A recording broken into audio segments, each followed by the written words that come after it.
This is Gestoras.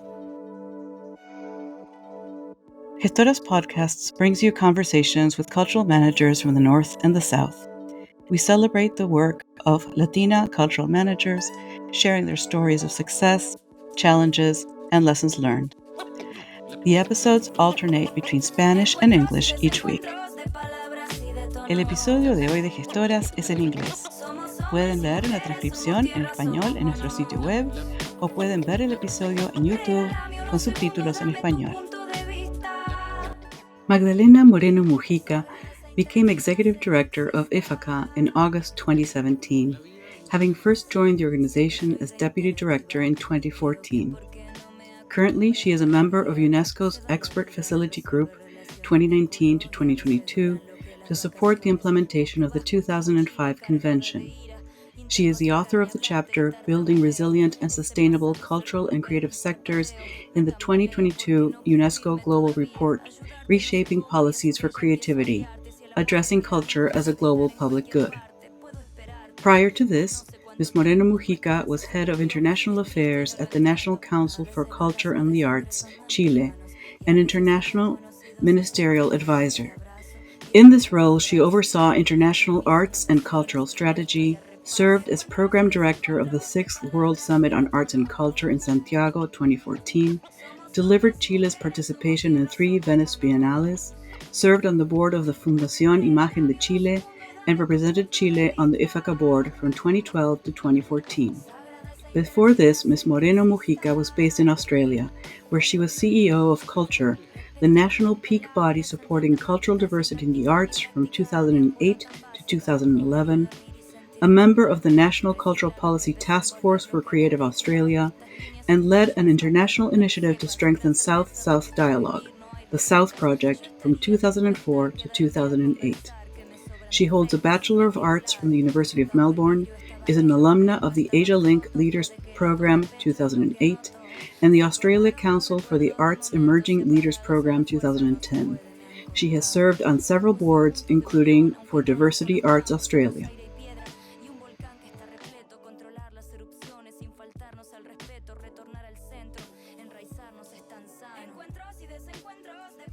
All right, Magdalena Moreno Mujica, welcome. Thank you for being here in Gestoras. Thank you very much. It's a real honor to be here. I'm on the other side of the world, so I want to pay my respects to elders past, present, and emerging. I'm in what is Melbourne today, but is Boiwurroi land and of the East Kulin Nation. Pleasure to be here, Jimena.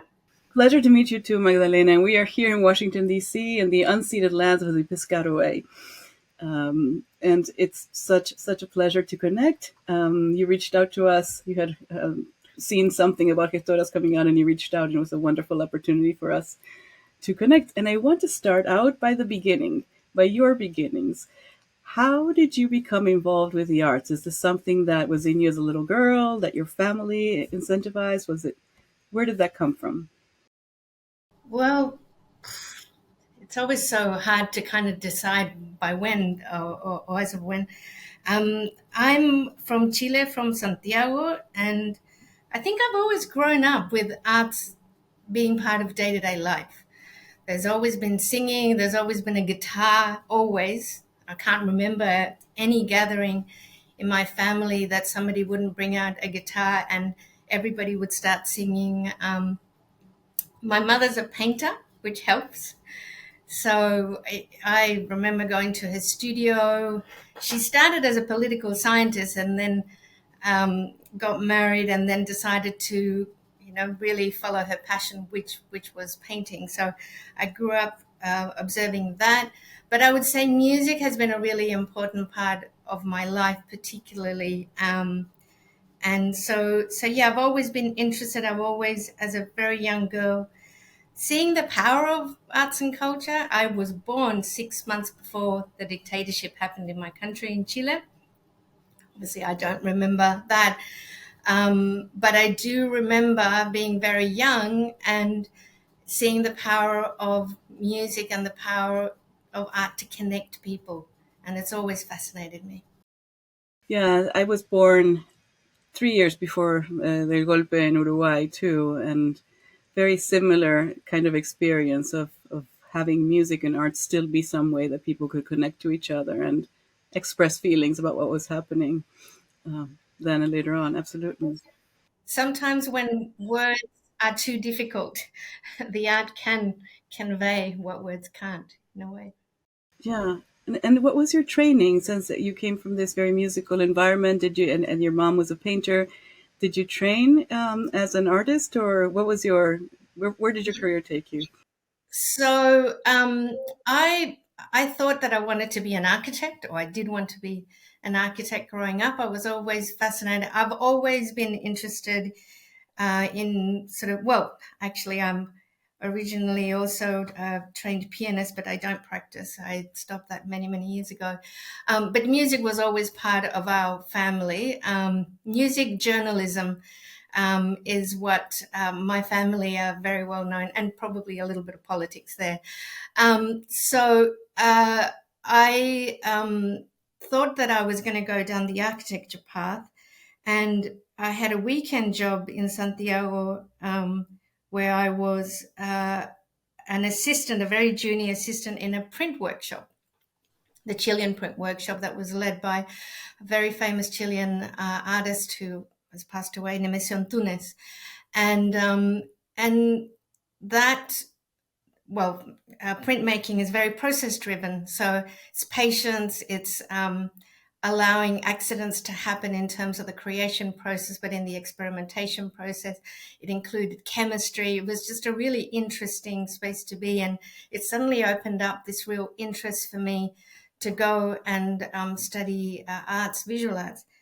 At the same time, my father was a diplomat, is a diplomat. So I had this interesting contrast between diplomacy, art, which kind of is the blending of the two is where I've landed really. But so my formal training was in printmaking as a visual artist. And then beyond that, I started to be interested in things beyond the actual presentation of it, but what sits behind it, who decides, who is in galleries, museums, who are those decision makers, what do they look like? And then that kind of led me down different paths. Well, why does it look in a particular way? How can I change that? What's my role as a young woman? All those sorts of things started the level of inquiry.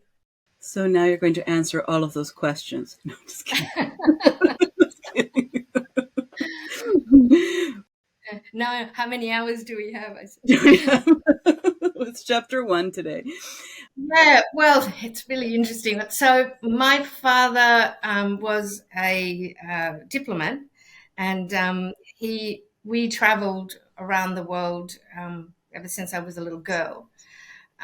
He had been working already in the government, and then obviously the military dictatorship happened, and they were very short staffed when it came to foreign affairs. So it was a good way to sort of not lose his job, and he was always interested in also international relations.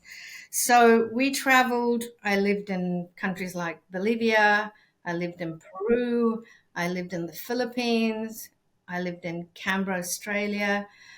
My father had many other posts, but I was older. But what took me to Melbourne, where I ended up doing my tertiary studies, was the fact that he was posted there. So it gave me the opportunity, and I think that also sparked a real interest in terms of, growing up in different environments, knowing that you came from elsewhere. What does this mean? How do you connect with people? And I think I'm quite conscious of the privilege I had, and at the same time, the responsibility to carry, visiting somebody's home in terms of a different country, respecting the context, and at the same time learning. I was young, so I absorbed a lot of that. Um, so yeah, so then I wasn't sure that I was going to migrate to Australia, because I was studying graphic design in Chile, which at the same time, as I was saying, working at the Chilean print workshop. And I realized that I didn't want a commercial output. When I go back and say that I first wanted to study architect, I didn't have enough puntaje, like scoring in my high school results to get into architecture, but I got into graphic design. And then I realized that wasn't what I wanted. I wanted a much more expressive space. I didn't want to be responding to a client. And so then the print making kind of opened up this possibility of, well, maybe an art practice is the way to go. So then I came to Australia because my father was posted as Consul General at that time in Melbourne. And what was meant to be a very short period, I initially came with a small luggage. I ended up being here, as happens to many people around the world, that you never know where the road, takes you. And I ended up studying. My parents finished their post and were posted to Brazil afterwards. And I ended up falling in love. These things happen. And which we're now celebrating 27, 28 years of marriage. So very, very long. So romantic. And also a really interesting story on his part, because he's first generation Australian, Greek Australian. So his mother came on a boat to Australia. His father flew, but there were non-English speakers, and so it was a really interesting connection. So you both had to go around the world to find each other. That is some serious rom-com material there. I know, and we only married about 9 months after we met. Oh, and we were very, very young. But here you are, right? Is it in Australia then that you had this, what you were talking about before, right? That you began to think about who gets to decide and how are these decisions made? Is that in Australia when you started to think more seriously about that? Absolutely. I mean, to be honest, I love my country, Chile, but during the early 90s, I was very dissatisfied. I hated many things about the society in my country. And I mean, this is a very personal experience, and it's sort of, it's not like that today, but it was incredibly conservative. It was incredibly chauvinistic, male chauvinistic. It was, there was just a lack of openness to what was happening around the world. And I guess I had experienced so many different contexts that I was getting really frustrated. I was feeling like I didn't belong. And so I needed to seek other spaces. And I guess, I was, again, in a very lucky situation of my parents being in Australia at that time, because I stayed in Chile for university. And then I came to this society which was so open, in contrast. And, it didn't matter who I was, what background I was. I felt like anonymity, in a way, allowed me to set a new pace, a new definition. So when I arrived in Australia and then I got into university, I started to realize that while the society around me was very diverse, the arts wasn't that diverse. And even though there were a lot of women, that didn't necessarily mean that they would graduate or they would go on to have, many leadership positions.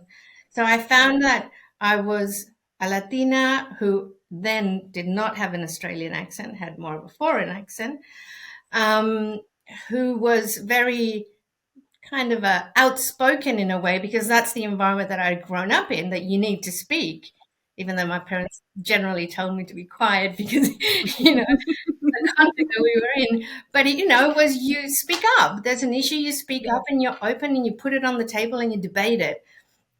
Whereas I walked into a society that was on the surface very comfortable, sort of very amicable, but at the same time started to, like, for example, I remember very concretely, there was second year of university and one of my lecturers, male, says to me, "Oh, you make artwork that is so much," I'm a very short person, so you make artwork that is very large.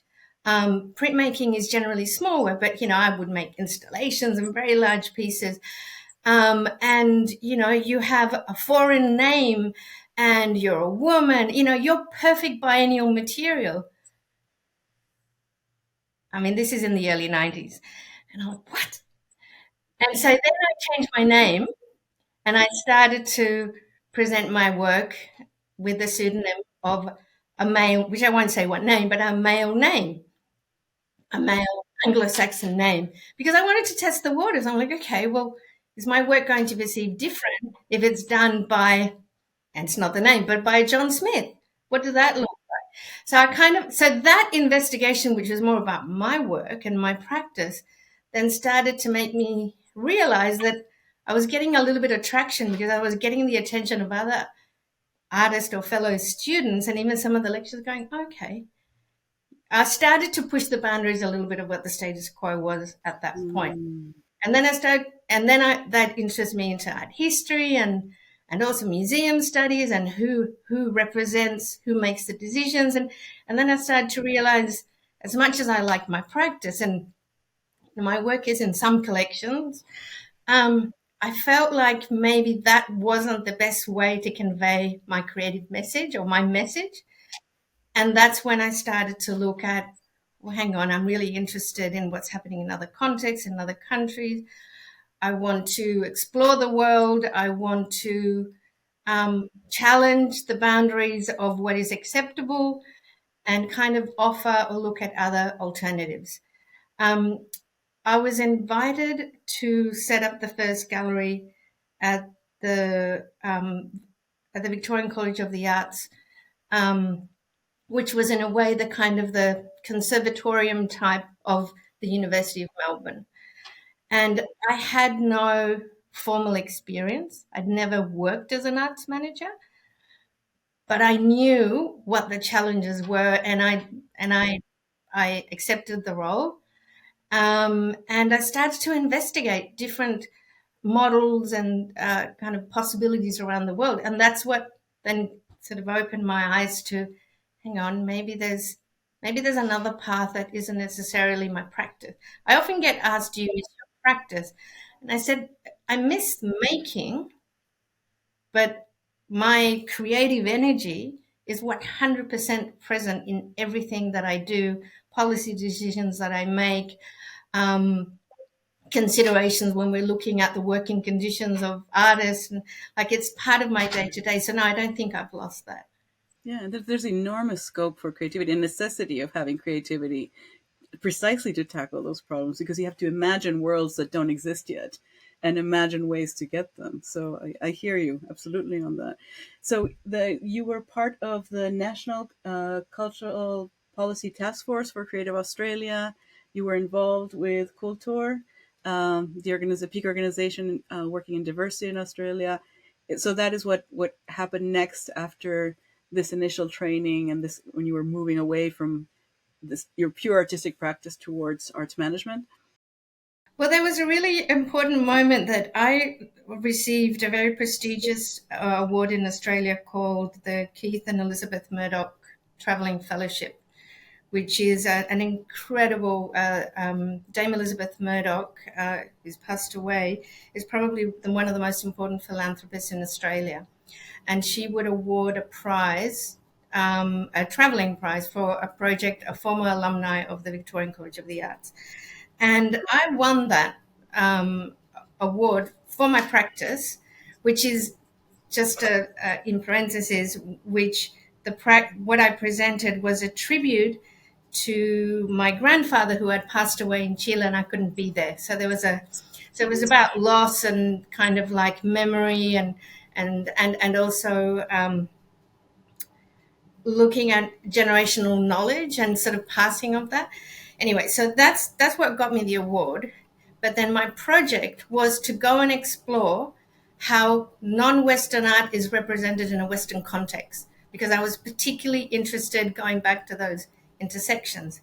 I started to get into museum studies, and I enrolled to study museum studies, and I won the award, and I convinced UNESCO to allow me to do my internship then at ICOM, the International Council of Museums, because what I wanted to investigate is the ethics around it. I still saw it as a practice, as it was my creative practice, and the result was going to be an exhibition. So it was a kind of a research and development to it.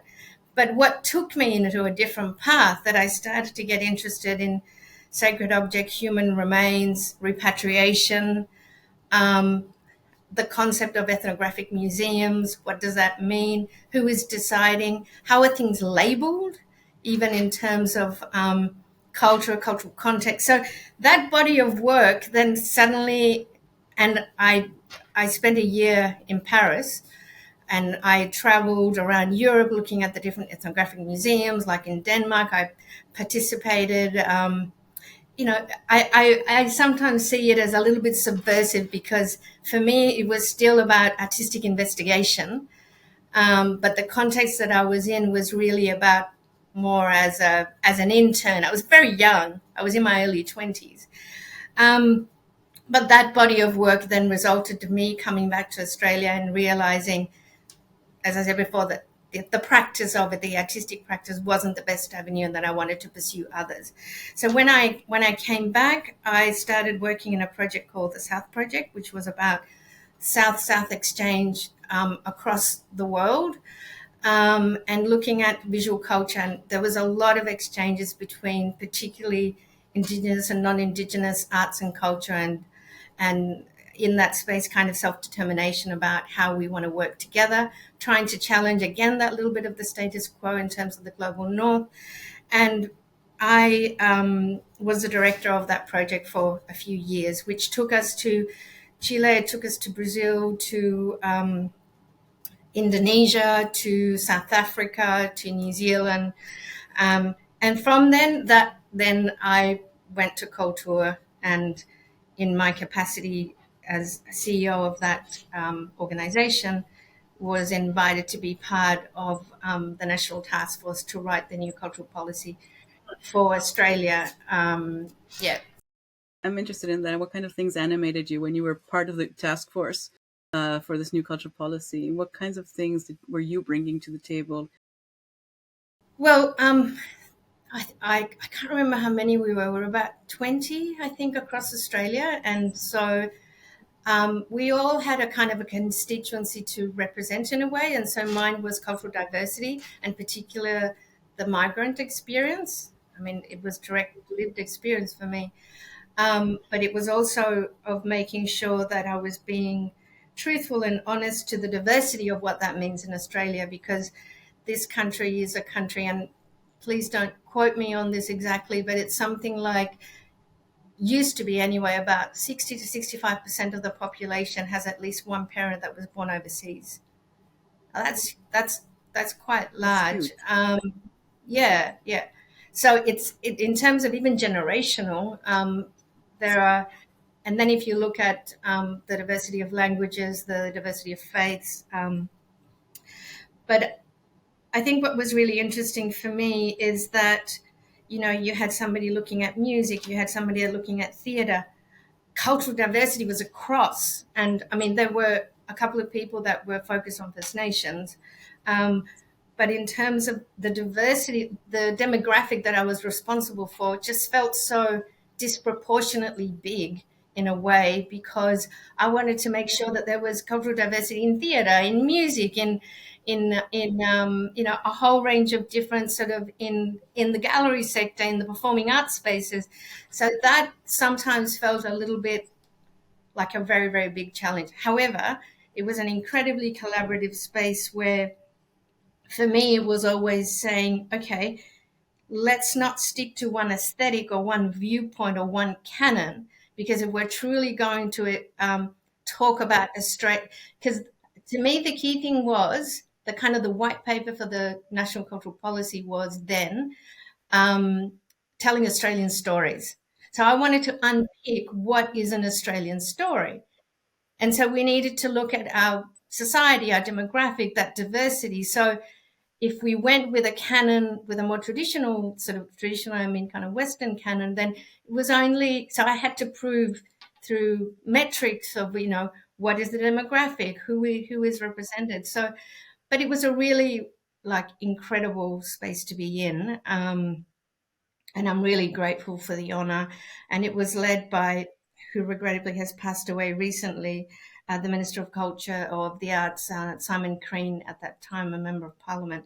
And it was a direct insight into how the challenges he had. He had a multiple portfolio, of how he would make sure that this would sort of occur. And I have to say, there were many challenges along the way, a change of government.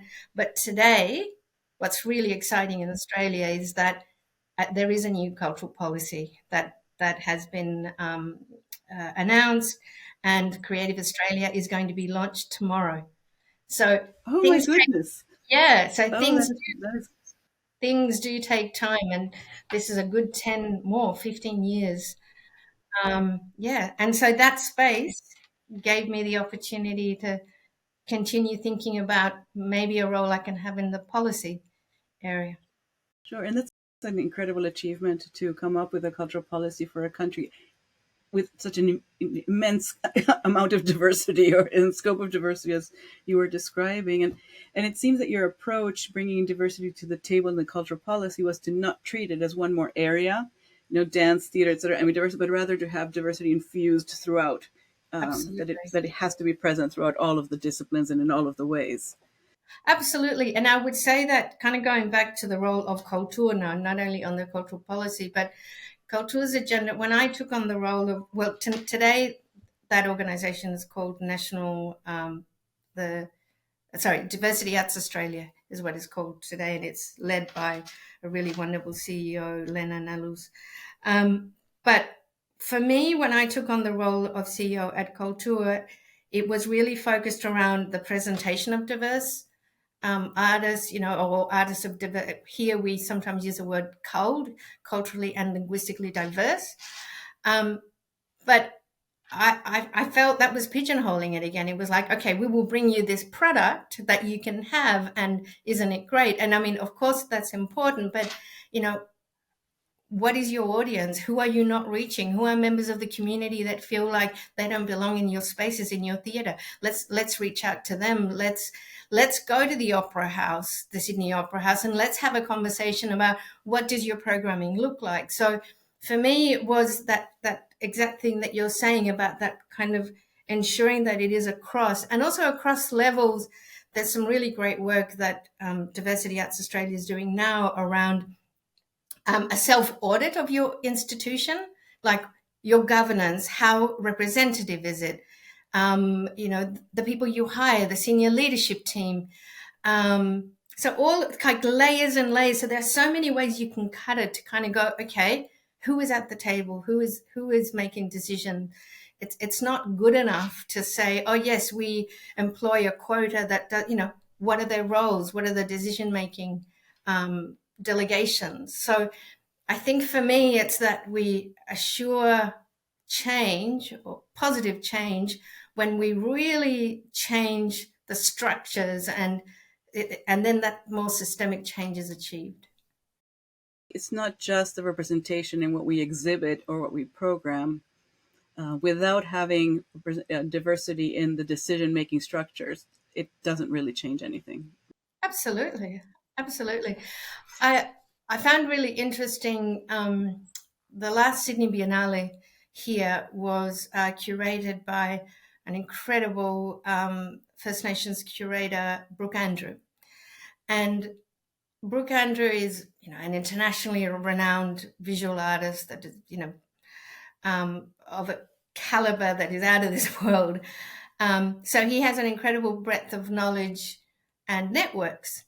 So having somebody with that understanding and that perspective and vision and cosmology in terms of his own context, bringing that diversity into the Sydney Biennale was super interesting, because you also got a very different type of artists collaborating, also a sense of, who to collaborate locally. So I think what for me is really important, and I had this conversation with a colleague a long time ago, that there was a time in which there was only two of us that were of non-Western background that were in leadership roles in Australia that weren't about directly diversity.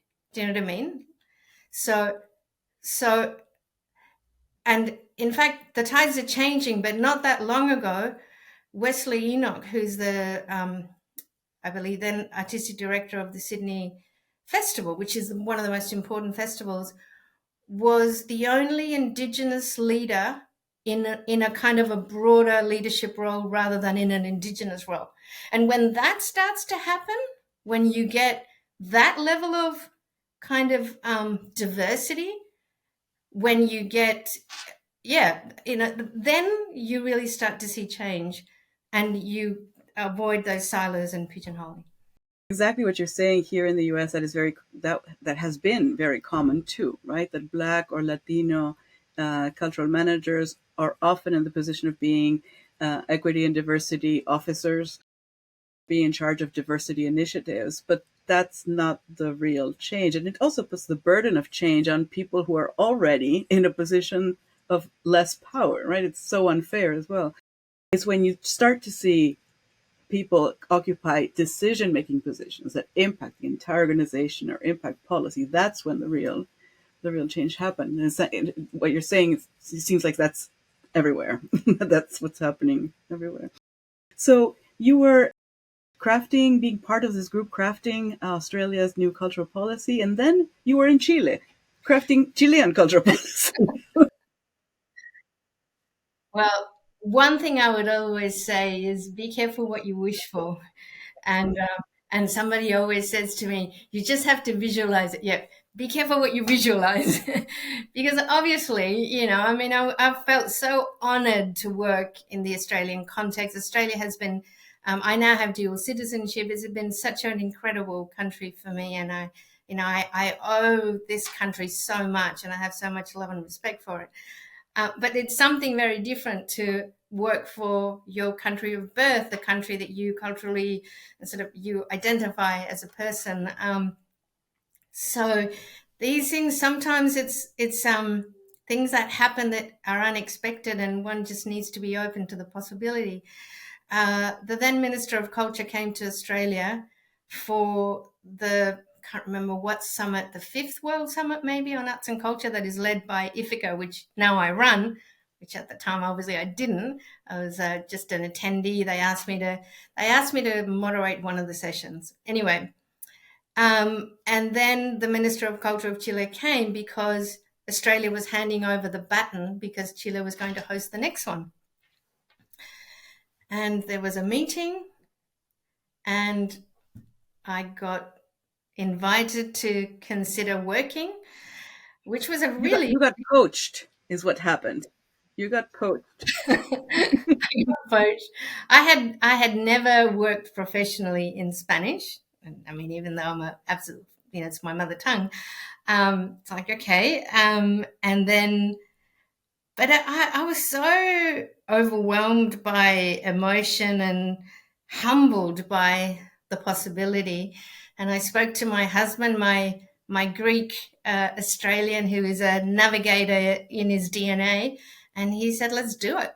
I mean, he didn't speak Spanish, and we relocated, and which was amazing because I lived for 3 years, and I had my parents because my parents are in Santiago, and I had my older sisters there, so it was just an amazing opportunity to reconnect. And yeah, he said, "What role?"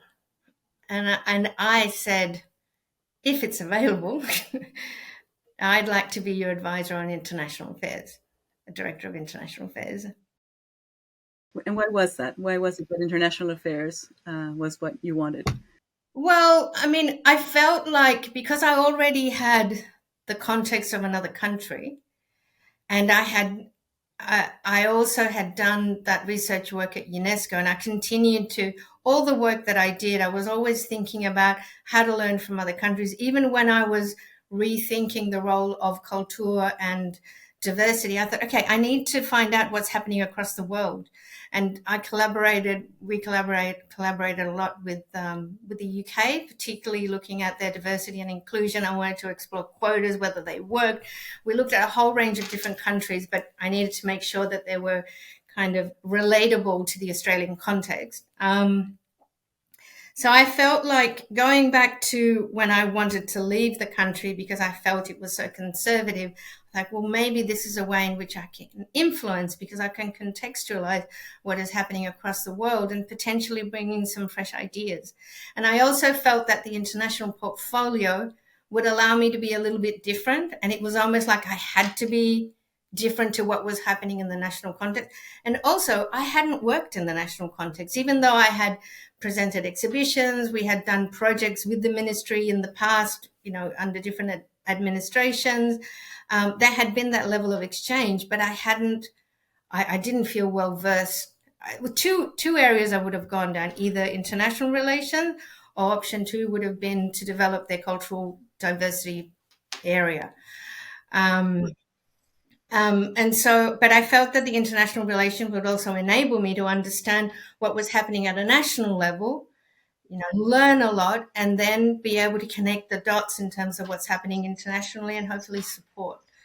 So that was, it was a big mental shift, language, context. I was living in a very horizontal society in terms of men, women roles. In Chile, I walked into a significantly more conservative, still, I mean, progressive since I'd left, but it was a very different dynamics, and I had to kind of remember certain codes, but at the same time claim or redefine them and go, hang on, I have an opportunity to not go back into exactly, which is what I did. And in these two very different contexts that you were talking about, were there things in common that you experienced in terms of people being willing or unwilling to embrace change? Change is always very difficult, right? But we're Yeah, all yeah. humans, and there's certain things that people find easier to navigate, and certain things that they're particularly more afraid. What did you encounter in both of those places? Look, I would say that throughout my professional trajectory and even my life, I think I find that the adversity around change is more about a lack of voice or not being heard. I find that if you create an environment that really talks about that kind of dialogue, and the true definition of dialogue is that what you say is as equally important as what I'm saying, and we're trying to find common ground, I think then the ability to go into that change space is a lot easier. But if people feel like they're invisible or they're not being heard, or then that's a really tricky one. Also, um, organizational or institutional knowledge is so important, and that if somebody comes in fresh, and I mean, it's taken me a long time to accept that I'm naturally in my DNA a change agent. It's what I thrive in, but not everybody is comfortable with that, and not everything needs to change. So it's also about honoring what has happened and the lessons learned, and not reinventing the wheel. And I guess that's part of the work that I do today, is like supporting our member institutions to say, hang on, so another country's done this. Let's have a conversation around that, rather than a feeling like, which happens often across the world, change of government, change of remit, let's start from zero. It's like, well, hang on, there is organizational knowledge that can be really important. So I think it's not everybody's comfortable with the change, but it's also, yeah, being that in that sort of listening space of, there's the Belkin personality profiling that I once did a leadership course, and I came out as being red, which is like leadership, like very charging, but coordinator, which is very unusual, because the coordinator is generally the one that is at the back making sure that everybody's moving forward. So to me, leadership has to be about sometimes leading from behind and making sure that people that are not comfortable with change are part of that sort of journey. So, and I'd say that that's a human thing.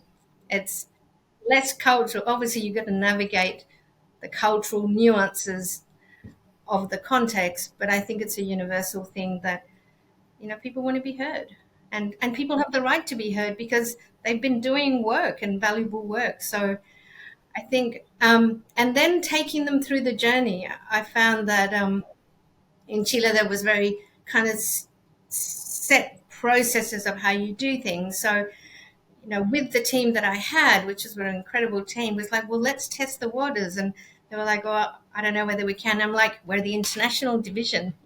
We can look elsewhere and say, look, these are the models that are happening. So we would push boundaries and go, well, we set up this intergovernmental committee. We had foreign affairs there, we had tourism, we had trade, but we were leading. And they're like, well, hang on, no, culture's going to lead. And we were confident, but we brought them along, and we ensured that the language was relevant for them and that they had input. So coming at arts and culture policy from an international affairs perspective lets you not only harvest ideas and models from other places, but it also allowed you the sort of interagency connections that you could have precisely because you were looking at international affairs. And you've written about that. You've written about that in the latest report for UNESCO. You wrote about how one of the difficulties that we have in advancing cultural policy has to do with that interagency collaboration, although we've expanded the participation of civil society. Can you talk a little bit about that? Sure. I mean, I think that, we don't live in silos, and we don't, think of music or listen to music and then, participate in community activity, or like, our life isn't siloed in that way. We don't think about, okay, today it's about the economy of my life, and then tomorrow it's about the social aspects and the well-being, and you know what I mean? And, on Friday I'll think about health. It doesn't work like that, it's all intertwined. So for me, that's how we need to think about culture, the cultural portfolio. And that's how we need to think about those that don't work in the arts and culture area, to see that, hang on, you are part of it. You are a stakeholder. You are a participant. You are a consumer. You're possibly a decision maker that impacts. So it's having those conversations are really critical. And in the work that we do at IFICA, and also what I analyze in terms of the global report, is that there's a real challenge in kind of making the case for a larger culture budget. And so, but there are budgets in other portfolios that could easily be delivered through cultural outcomes.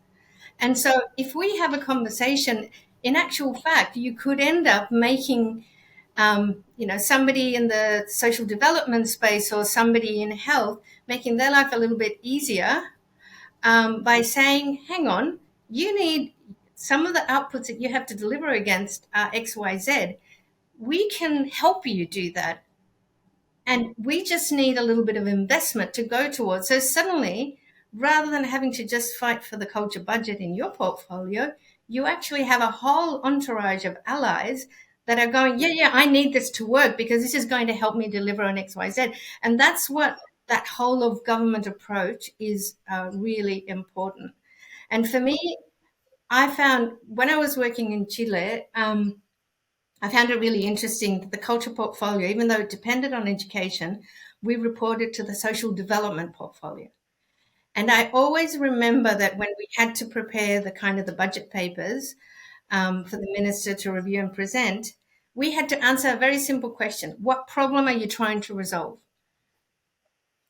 And and so you need to be really accurate. It's public spending.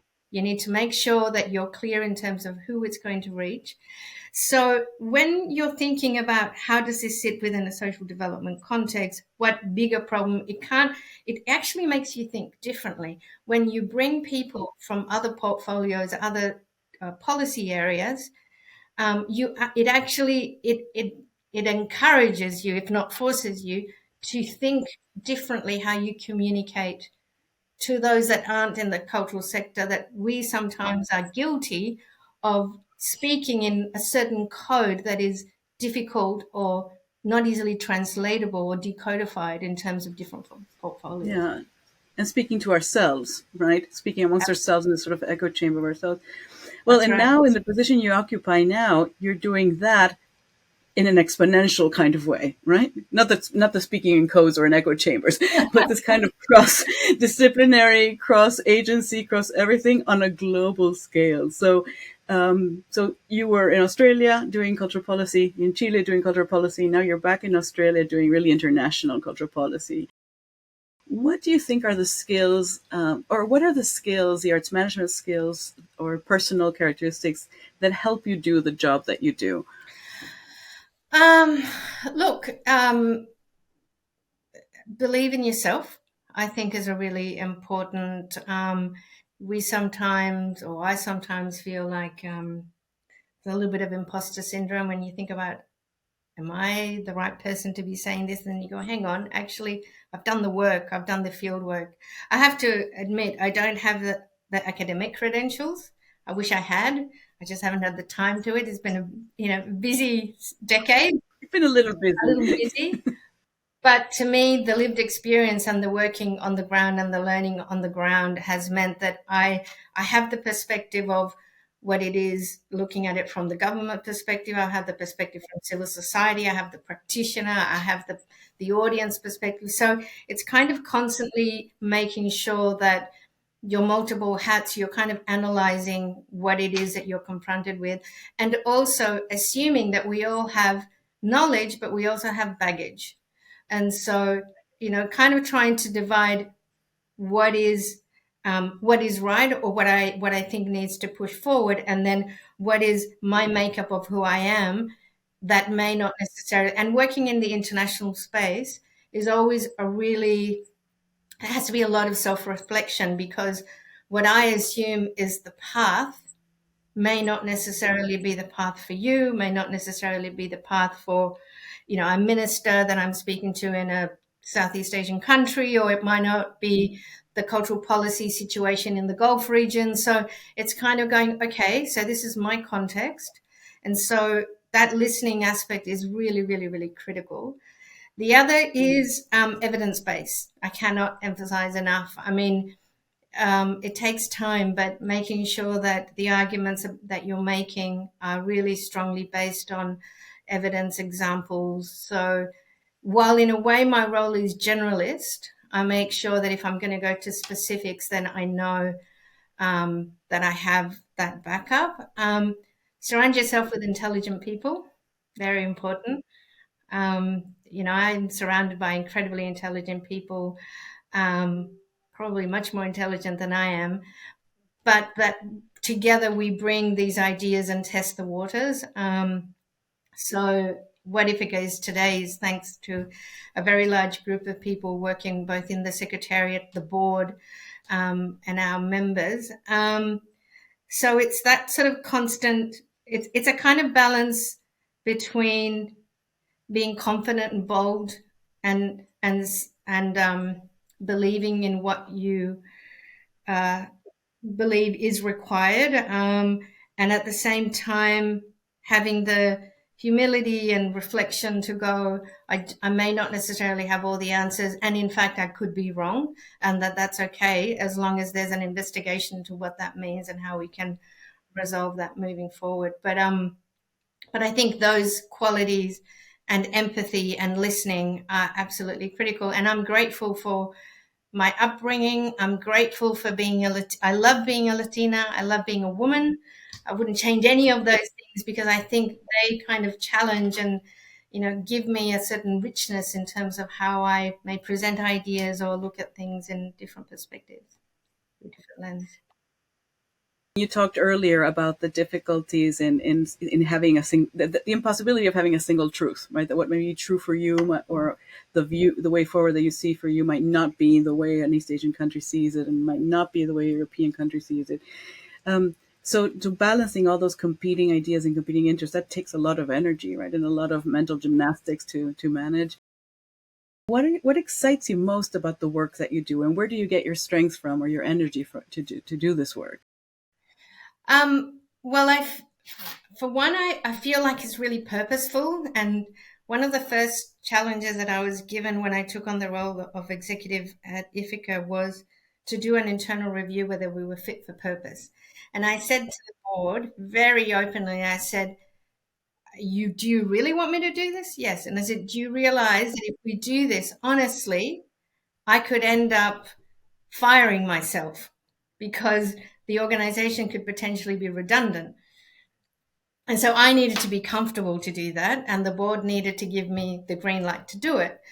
And we did it, and the organization still exists, I'm pleased to say.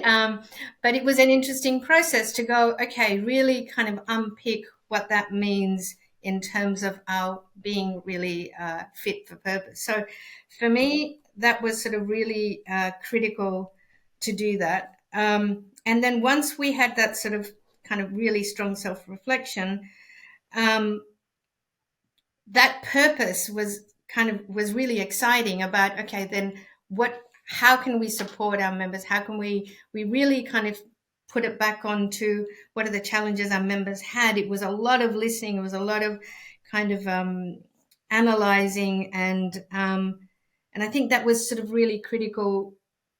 So the more knowledge we had and the more understanding of the diverse challenges, the more we were able to connect the dots in very different contexts. And I think that was really important.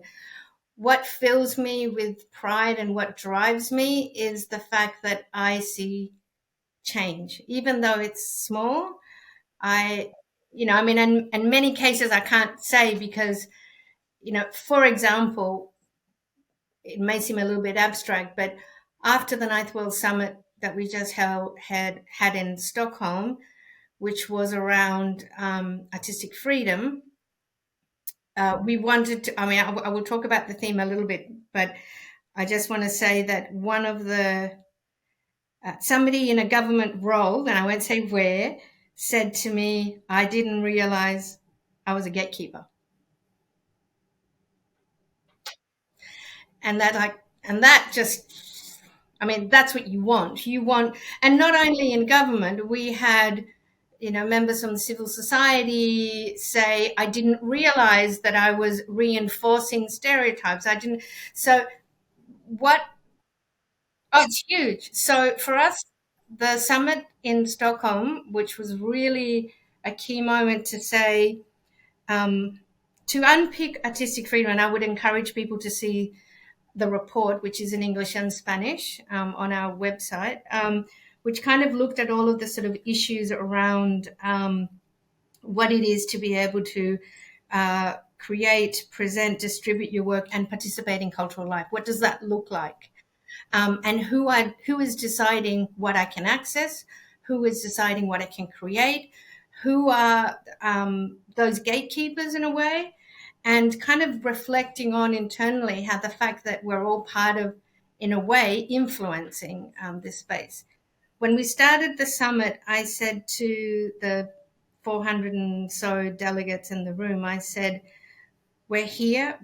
91 countries were represented, civil society, academia, policy, the whole. I provoked them by saying, we're here. We all have we're in a privileged position and we have a level of influence. Let's take that as a collective responsibility throughout the summit, and let's see what we take back with us to our own context. So it's that opportunity to bring people together, to rethink existing models of what we understand as absolute, and kind of challenge that sort of thinking.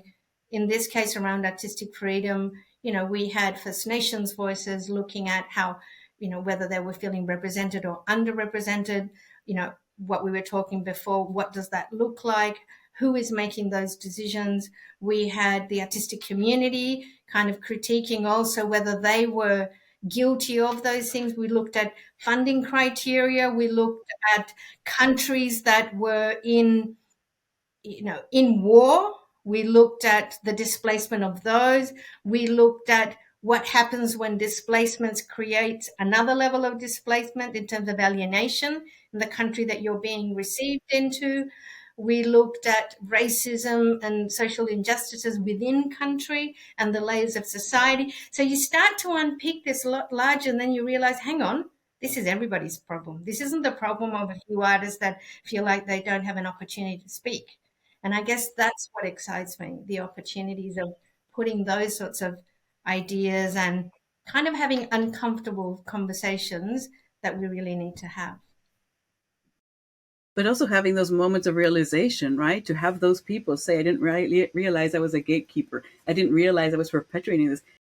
That's that's your outcome right there, right? Of why it's so important to get people together and learn about each other. Yeah. Absolutely. And also that there are settings where in the summit we have a format where the mornings are recorded and they're live streamed, but the afternoons are not. And it's precisely so to recognize that, being uncomfortable also requires you have to be a little bit vulnerable. And in that case, nobody wants to named and shamed. We want to have the conversations. And in order for us to have the conversations, we need to create this safe spaces, these quiet spaces. Yeah. So we're nearing the end of our time, and I wanted to ask you. We ask all of our gestoras to leave a question for someone else, and the question I'm going to ask you comes from Alicia Olivares Robles, and I think you started to answer it a little bit. Her question is, of your identities, the identities that you own, how do they inform and how do they help you do your work successfully? Um, oh, every aspect of who I am informs my work. And my multiple identities are kind of, depending on the setting, is when one kind of shines a bit more than the other. And I guess it's that being that responsive nature of the environment I'm in.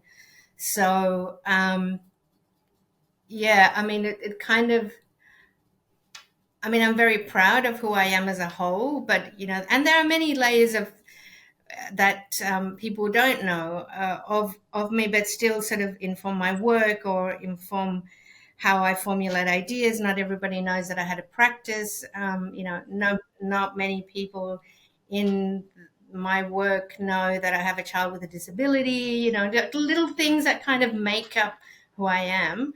But all of those things inform me and influence my decision making. And I always try and think of, how does this resonate in terms of who I am as an individual? And, somebody once told me that, your worst enemy, you are your worst enemy if you undermine who you are. So it's really kind of, and that one of my mentors said that, and it's just really kind of to have that conviction of, be proud of who you are, but at the same time protect who you are, so you allow that vulnerability to come out when you see and think it's appropriate, and when it's going to better deliver what you need, better communicate, and at the same time protect you if you're in an environment where that vulnerability needs to be yours to own and not to be shared.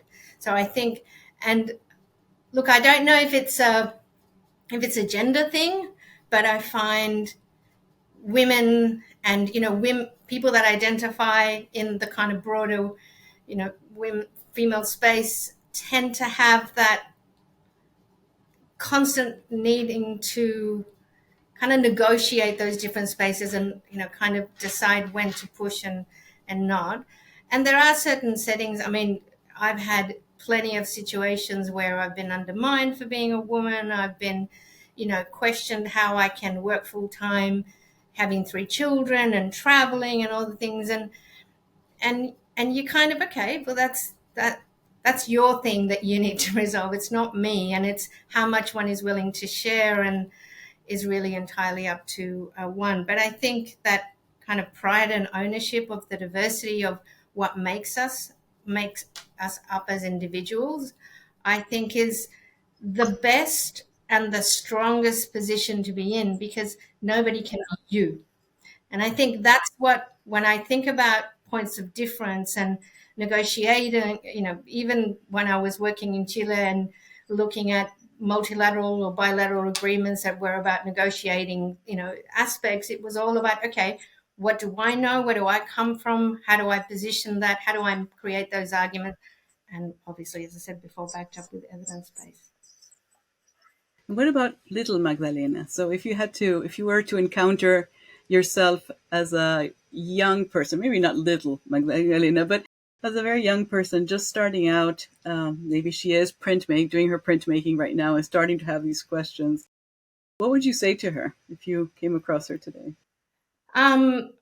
Follow your gut instinct, because you're generally right. If there's an opportunity, jump at it. Be comfortable with falling. I think it's taken me a long time to be okay. At first, I thought failure was, or falling was failure, and that was it. But I would say that every time an opportunity has come, there's also been a moment of things not going right and kind of having to pick myself up and kind of learning from that. And I think one of the most important moments in my life had been moments of disruption where I thought things were going to fall apart. And it just made I see those as opportunities to rethink. And it sort of relates to when COVID came, there was a really important moment where Ithaca could have folded and kind of not been able to keep up, or it kind of sort of we flipped into a very different mode because it was that disruption when okay, we need to get up and make a difference at a time when we knew we were needed because we had the knowledge of what was happening around the world in real time. So I think that for me is yeah. So believe in yourself. It's okay to get it wrong. You definitely don't have all the answers. Definitely not. Um, and find some people in your life that, you know, resonate and you trust and you believe and admire and ask for advice. And those people that you don't need in your life, it's okay to edit them.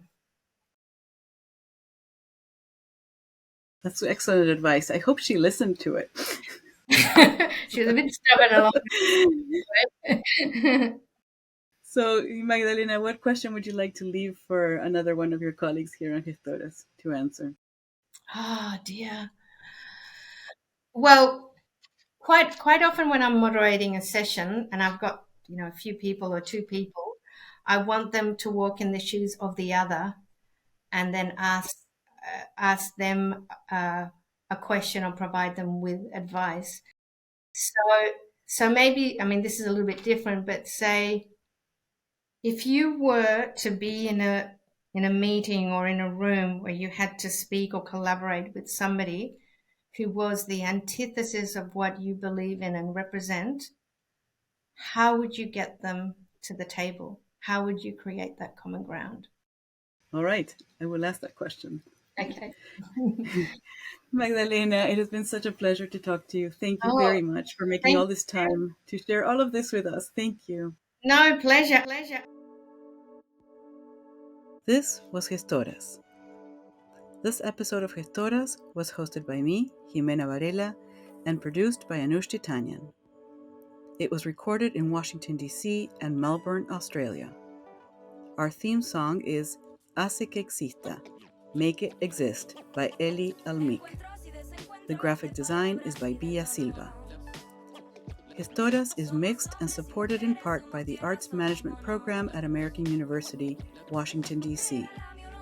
For 50 years, the Arts Management Program at American University has been training leaders in the arts to change the world for the better. Find out more at artsmanagement.american.edu. Follow us on YouTube at Gestoras and on Facebook and Instagram at Gestoras Podcast. Thank you for listening, and don't forget to like and subscribe.